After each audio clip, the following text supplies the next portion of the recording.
Hello everyone, आज के इस वीडियो में हम पढ़ेंगे MCS 021 data and file structure block 1 introduction to algorithm and data structure array. ठीक है, यूनिट 2।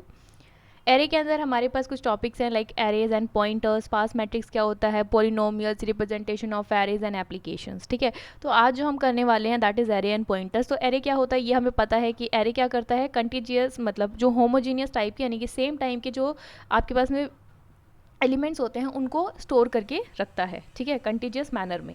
तो यहाँ पर अगर किसी भी एरे को आप रिप्रेजेंट कर रहे हो तो एरे को रिप्रेजेंट करने का हमारा जो तरीका होता है वो कुछ इस तरह से होता है, जैसे हम लिखते हैं इंट, मतलब कि जो भी आप डेटा टाइप डिफाइन करना चाहते हो वो आप यहाँ पर लिख सकते हो। A is name of an array, A मतलब जो नेम है एरे का वो कुछ भी आप रख सकते हो अपनी मर्जी से। ठीक है, और ए फोर मतलब यहाँ पर जो 4 रखा हुआ है वो क्या है, साइज ऑफ एरे। ठीक है, साइज जो भी रहेगा एरे का वो कितना रहेगा। ठीक है, साइज जो भी रखना है वो आप अपनी मर्जी से रख सकते हो, 4 5 6 7 8 9 10। कोई भी मतलब अनसाइन वैल्यू का मतलब नेगेटिव वैल्यू यहाँ पर आपकी नहीं होनी चाहिए, पॉजिटिव वैल्यू को ही आपको यहाँ पर स्टोर करके रखना है।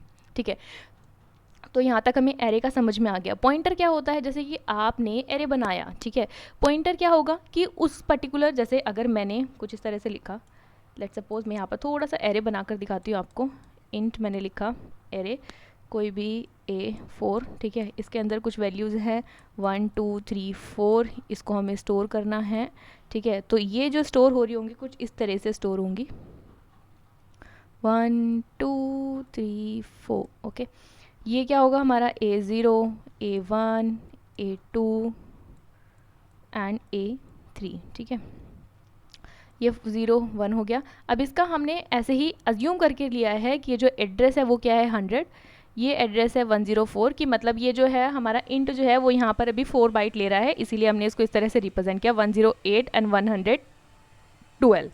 ओके, अब यहाँ पे जो हमारा ए होता है यानी कि नेम ऑफ एन एरे, वो क्या स्टोर करके रखता है, जो फर्स्ट एलिमेंट है, फर्स्ट एलिमेंट क्या है आपका 1, इसका एड्रेस क्या है 100। ठीक है, ये आपका क्या है एड्रेस। ठीक है, तो यहाँ पे अगर मैंने प्रिंट कराया सिर्फ और सिर्फ मैंने यहाँ पर प्रिंट कराया कि आपको क्या चाहिए, प्रिंट एफ में आपको चाहिए वैल्यू क्या, ए की वैल्यू चाहिए। तो प्रिंट एफ में जो ए की वैल्यू है वो क्या आएगी यहाँ पर, अगर आप थोड़ा सा दिमाग लगाएं तो वो क्या है, नेम ऑफ एन एरे क्या होता है हमारा, फर्स्ट एलिमेंट का एड्रेस, फर्स्ट एलिमेंट का एड्रेस है यहाँ पर शो, तो यहाँ पर वैल्यू आएगी 100। ओके, तो अब इसका थोड़ा सा और आगे पड़ता है, जैसे कि अगर मेरे को प्रिंट एफ में चाहिए वैल्यू प्रिंट एफ, ठीक है, %u, और मैंने यहाँ पर ना प्रिंट कराया स्टार ए, स्टार ए जो है ये पॉइंटर को शो करता है। तो यहाँ जो ए था वो किसको रिप्रेजेंट कर रहा था, ए एड्रेस ऑफ 0। ठीक है, जो हमारा फर्स्ट एलिमेंट का एड्रेस, फर्स्ट एलिमेंट का एड्रेस क्या था 100 था, तो इसको रिप्रेजेंट कर रहा था 100, लेकिन अब मैंने इसके आगे लगा दिया स्टार, तो मतलब ए जो होता है, ए को आप ये भी बोल सकते हो एड्रेस ऑफ फर्स्ट एलिमेंट। ठीक है, तो जब मैंने इसके आगे स्टार लगाया तो ये क्या हो जाएगा, स्टार और ये। ठीक है, स्टार और ये एक दूसरे को कर देंगे कैंसिल, खत्म। तो A0 की वैल्यू कितनी है, A0 की वैल्यू है 1, तो यहाँ पर क्या आ जाएगा आपका 1 प्रिंट हो जाएगा।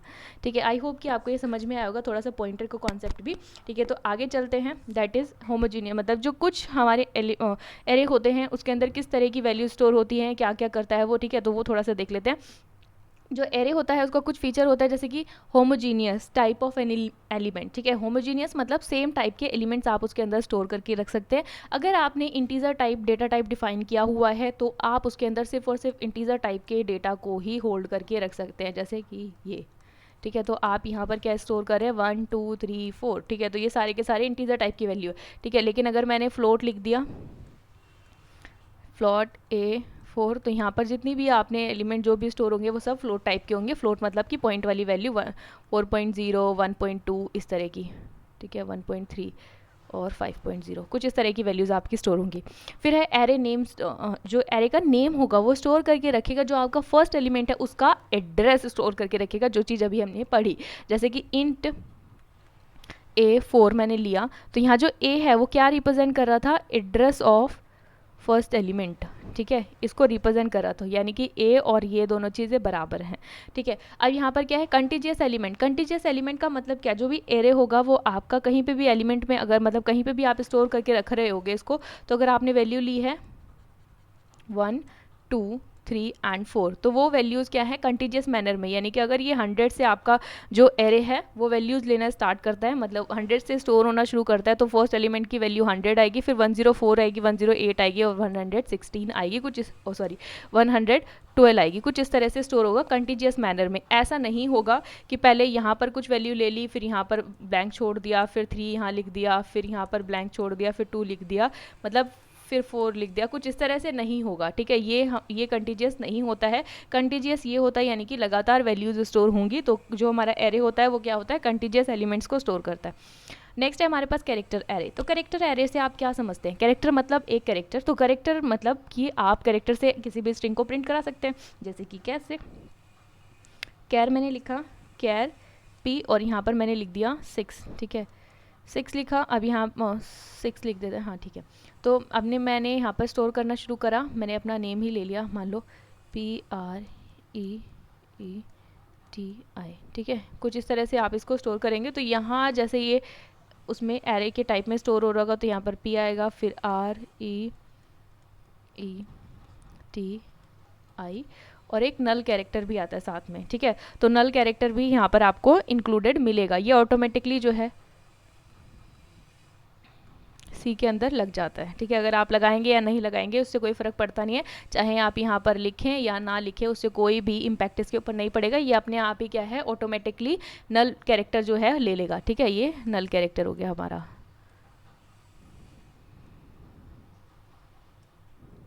ठीक है, CH। तो आई होप कि आपको ये क्लियर हुआ होगा। आप चाहें तो इस तरह से वैल्यू को स्टोर कर सकते हैं, या फिर आप इस तरह से भी लिख सकते हैं, कैर में लिखा आपने P और यहाँ पर आपने कुछ भी इनिशियलाइज नहीं किया और यहाँ पर आपने प्रीति लिख दिया, ठीक है, इस तरह से भी लिख सकते हैं।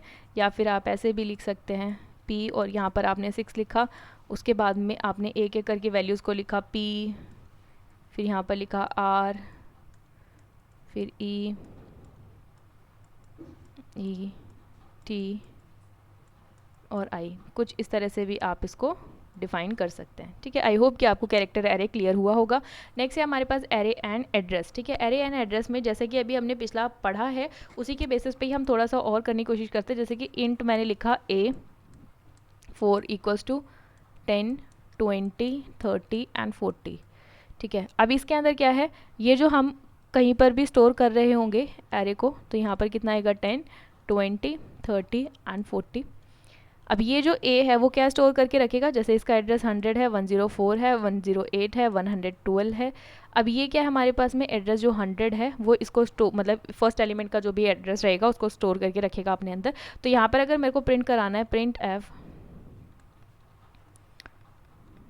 U A प्रिंट कराना है, तो यहाँ पर आपको पता है क्या प्रिंट होने वाला है, दैट इज़ 100, ठीक है। अगर मैंने प्रिंट कराया प्रिंट F %U और यहाँ पर मैंने ले लिया A+2 ले लेते हैं आपकी बार में, हाँ A+2 ले लेते हैं। तो A+2 आपका क्या आएगा, ये देखो क्या है, ये हमारा है एड्रेस ऑफ फर्स्ट एलिमेंट का एड्रेस है, ठीक है। ये हमारा क्या है फर्स्ट एलिमेंट का एड्रेस,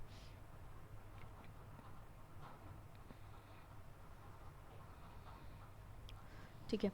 तो यहाँ क्या आएगा एड्रेस ऑफ A, ठीक है, एड्रेस ऑफ A+2, यहाँ पर address of first element, okay, उसके बाद में +2 कर दिया।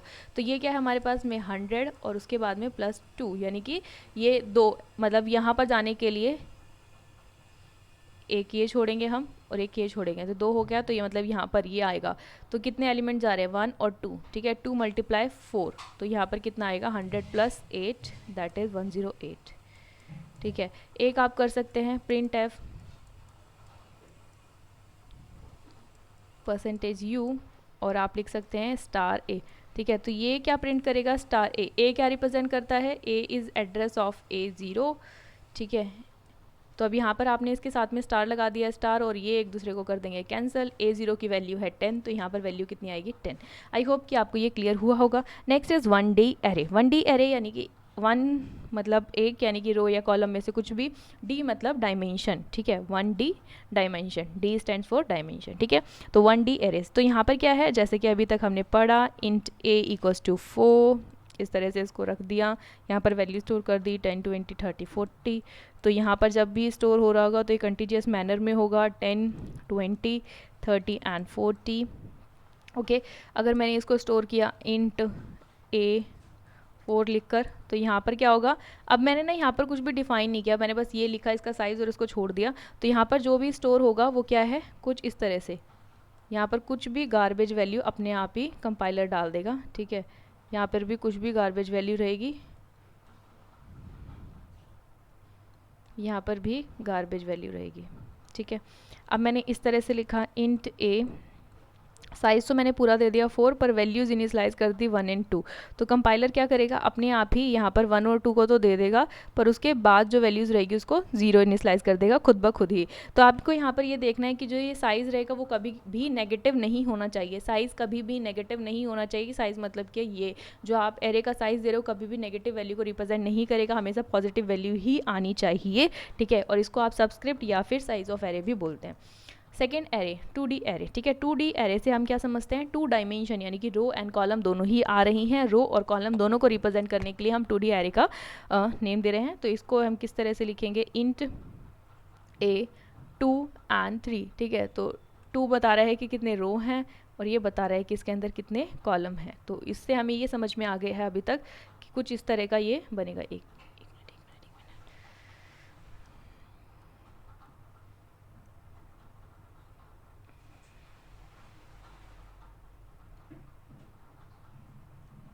ठीक है, कुछ इस तरह से ये बनेगा। यहाँ पर आएगी वैल्यू, अगर मैंने वैल्यूज़ दी हुई हैं 1 2 3 4 5 एंड 6, तो यहाँ पर क्या आएगा 1 2 3 4 5 एंड 6। ठीक है, ये किसको रिप्रेजेंट कर रहा है, मतलब एड्रेस अगर हमने लिया 100 100 104 108 112 116 और 120, ये किसको, ये हो गया हमारा A0, ये हो गया हमारा A1, ये हो गया हमारा A2, द A001। ठीक है,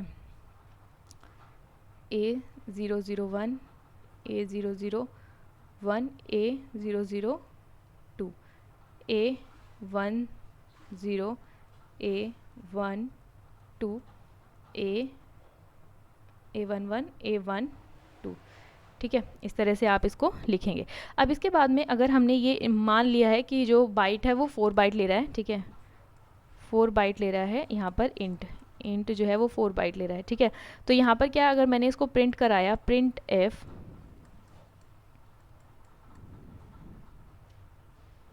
यू ए, तो आपको अभी तक मैंने क्या बताया है, एड्रेस ए क्या स्टोर करेगा, एड्रेस ऑफ फर्स्ट एलिमेंट। तो यहाँ पर फर्स्ट एलिमेंट क्या है 1, इसका एड्रेस क्या है A00 का एड्रेस कितना है 100, तो यहाँ पर क्या आएगा 100 आएगा। लेकिन अगर मैंने प्रिंट कराया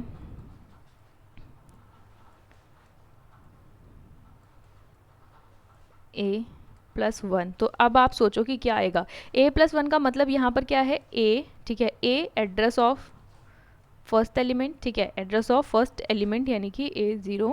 अब यहाँ A0 के अंदर हमने +1 किया। ठीक है, अभी तक तो इस चीज़ को रिप्रेजेंट करे, लेकिन अगर मैंने किया A+1 जो किसको रिप्रेजेंट करेगा, एड्रेस ऑफ 0+1, इसका एड्रेस कितना है 100, और ये 1 किसको रिप्रेजेंट करेगा कि पहली वाली जो आपकी रो थी वो कंप्लीट हो चुकी है, जिसके अंदर कितने एलिमेंट हैं 1 2 3 एलिमेंट्स है, और सारे कितने बाइट्स ले रहे हैं 4 बाइट्स ले रहे हैं। तो यहाँ पर कितना हो जाएगा 100 प्लस इन दोनों को मल्टीप्लाई कर दो 12, तो यहाँ पर कितना आ जाएगा 112।